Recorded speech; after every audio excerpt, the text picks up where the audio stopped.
Hey guys, it's Kay from Chaos Anonymous, and I am back today with another episode of r/TIFU or r/Today I effed up. Obligatory, this happened yesterday. I work as a stock clerk at a supermarket, which is a really common job for teenagers in the Netherlands. On Mondays, I come in an hour before the regular shift starts to sort the products. The job itself is pretty boring, but you work with a couple other teens at the same time, so we always find ways to entertain ourselves. My crush works at the same supermarket as I do, and for the last few weeks we have worked the same shift on Monday. In that period, we have developed a sort of inside joke where I pretend to drop something to give her a little scare. It started with me flinching when holding a box, but that quickly wore out and she wouldn't react the same. Last week I decided to turn it up a bit by actually dropping the product and then catching it before it hit the floor.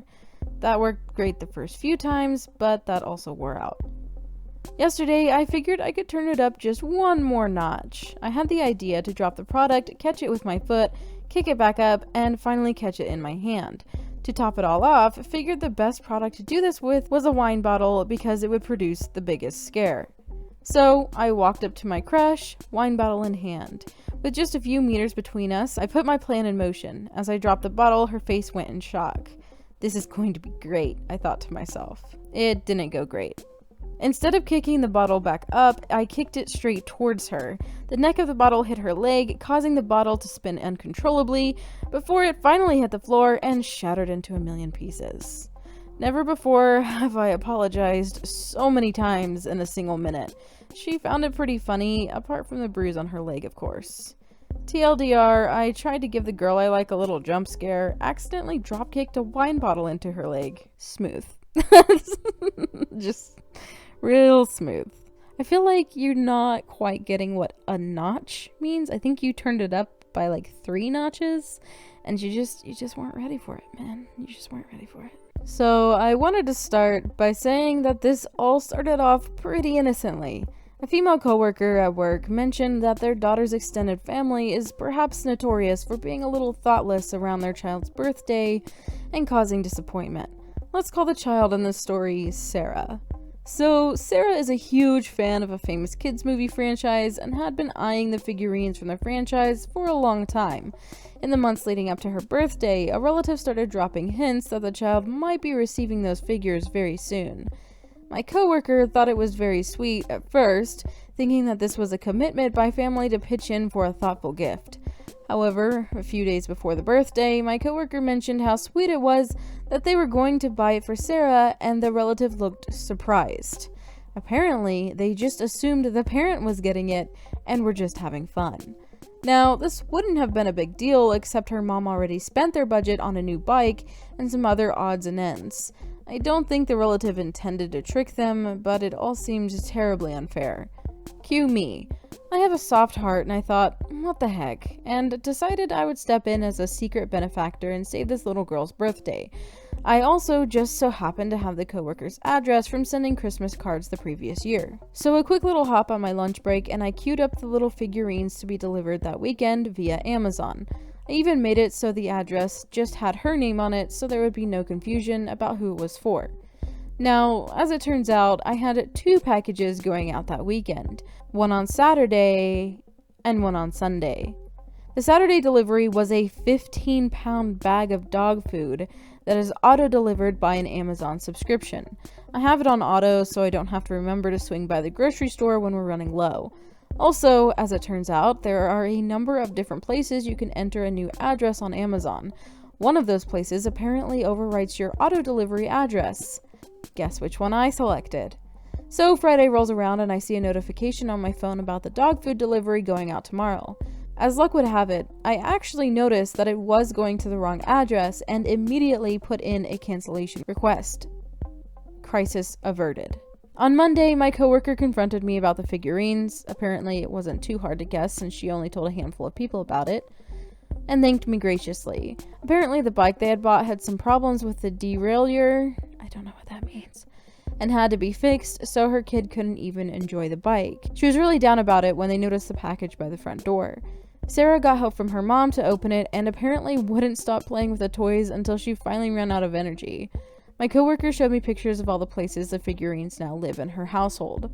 Of course, Elsa had to live in the freezer. All in all, things were great. Her kid was happy, I was happy, and everything worked out. Except, here's where I effed up. When I canceled the dog food, I only canceled that one delivery. Auto deliveries are a monthly service.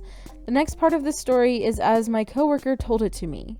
The package was so heavy it blocked their front door from opening all the way, so they had to exit through the back door, move it, then drag the package inside. Since it was addressed to Sarah, they thought it was a late gift, and they dragged it upstairs to Sarah's room and gathered the family around to see what it was. My coworker said she didn't think it was for me at the time and honestly thought her sister had pulled through with an extravagant gift. They tore it open. Dog food. My coworker was puzzled. My coworker's husband was puzzled. The poor little girl turned around to her parents and said, "Are we getting a puppy?" And that's the story of why I'm the worst person ever.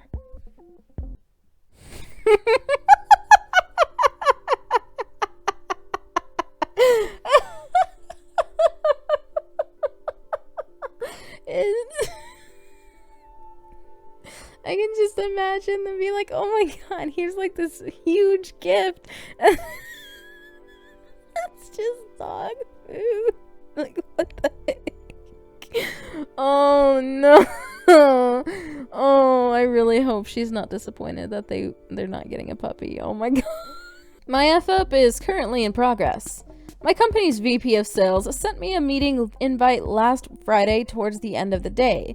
I live in Seattle and the meeting is in Portland with a potential customer.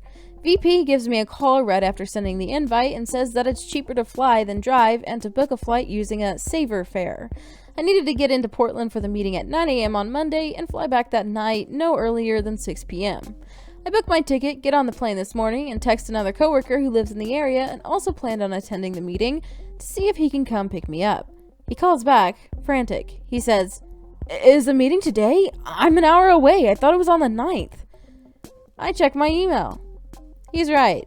And because I booked with a saver fare, I can't change to an earlier flight without buying a whole new ticket. So now I'm stuck in the Portland airport for the next 8 hours. Hit me up if you have any recommendations to kill time. TLDR, didn't look at the date on a meeting invite, booked a flight 2 weeks early. I'm Michael Scott. The money wasted, the time wasted, the stress wasted. I feel bad for you. I just do. That sucks. I'm actually crying as I write this, so forgive any errors. As the title says, I got the date mixed up on my flight. I was convinced it was leaving Tuesday morning, and so I spent Monday just cleaning up and packing. I was so sure I didn't bother to properly check over the dates on the confirmation, only the times. I booked a flight to go home this month because the tickets were much more affordable than winter break and my budget is tight.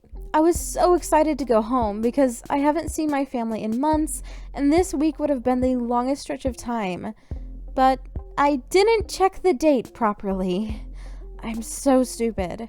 Before heading to bed, I checked my email once more to look over the flight details, and that's when I noticed 2 updates, telling me my flight has landed. Thinking it an error, I double-checked the confirmation and discovered my massive F-up. And here I am now, crying my eyes out after having called the airline, only to discover I can't afford the only available options. Anyway, thank you for reading. TLDR, I didn't check the date on my flight properly, mistakenly believing it to be for the 26th, only to find out hours and hours later that it was on the 25th and I'd missed it. Edit. Hey everyone! Wow, I did not expect this many responses and so much support. Thank you all so much. I was trying to fly from Dallas to Sacramento, currently still in Dallas, but because of my F-up, that's not happening. I'm not sure how to provide proof, but I think I should hold myself accountable. Initially, due to my mental health history and how my family and I can be, I was really crappy about going home. Major anxiety, arguments with my sister, etc., because who wants to face their family after being diagnosed with X and Y and spending time in a psych ward? I didn't realize how much I wanted/needed it until universal karma and my own carelessness took that away. I just cried myself to sleep. All of that to say, while I really appreciate everyone's kindness and so much compassion, this mistake is none other than my own. If you still want to help, knowing about my initial crappy attitude, then I'll gladly accept, but your goodwill may be better off with someone who deserves or needs it more. Again, thank you all for being so supportive and kind. Update. I'm going home! Thank you everyone for your kindness and love and support. I can't express to you all what this means. I got help on the condition that I pay it forward through kind acts, and I absolutely will. Thank you all for showing me how much love and kindness there is to share. Thank you so much, the Greybeard. So, well, it seems that a lot of people apparently carelessly have either missed flights or wrong timed flights. I saw that one and I really wanted to include it because TIFU can be funny but kind of depressing sometimes. Just because of how many people's F-ups like just leave you cringing or sad. And this one ended up really well. A Redditor came up and said, hey, I'll help you out. And I thought that was nice. A little bit of r/humans being bros mixed in there, you know, for the fun of it. TIFU by forgetting about the mashed potatoes. I'm sure the title might seem like I burned some mashed potatoes or maybe left them cooking for too long. Nope. This is a horrible story of how I really effed up. So about 2 weeks ago, I made a delicious steak and mashed potato dinner. I always put milk, butter, cheese, and cream cheese in my mashed potatoes. Smooth, potatoey heaven. After everyone was done eating, I popped the pot of mashed potatoes into the oven to keep them warm for when my boyfriend got home from work. Fast forward to yesterday. This horrible, terrible stench fills the kitchen and creeps into the living room and finally reaches the staircase. We have no idea where it's coming from. We comb the refrigerator for any rotten food, triple check the cat litter, clean the garbage can, clean the kitchen, drain, and disposal, and even sniff through the dishwasher to see if we can identify the stench.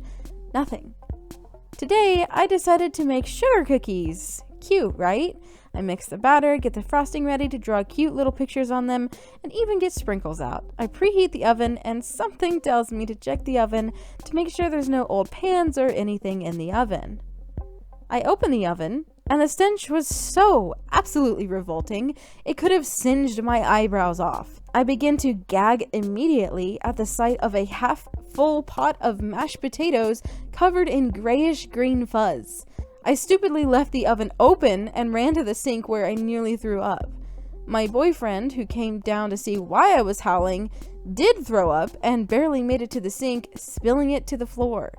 I carried the pot outside, dumped hot water and soap in it, and couldn't bring myself to do anything about it. I am afraid to go outside and retrieve it. TLDR, I left mashed potatoes in my oven for 2 weeks and the smell almost killed me. Ugh. You know, like sometimes when you can just vividly picture something? Yeah, that's not, I just leave it outside and let it die out there. I don't know what you were gonna do about that. Oh goodness. Anyway, that is going to wrap up this video. If you enjoyed it, go ahead and drop a like and let me know your thoughts in the comments below. Real quick, I'd like to thank my patrons. Up on the screen, you should see my face palmers and my crazy K's. Thank you all so much for supporting me in that way. If you're interested in becoming a patron or possibly sending something to me for possible inclusion in a future video, or if you would like to see the original post, all of that information can be found in the description box, so definitely check that out. And I'll talk to you in my next video. Bye!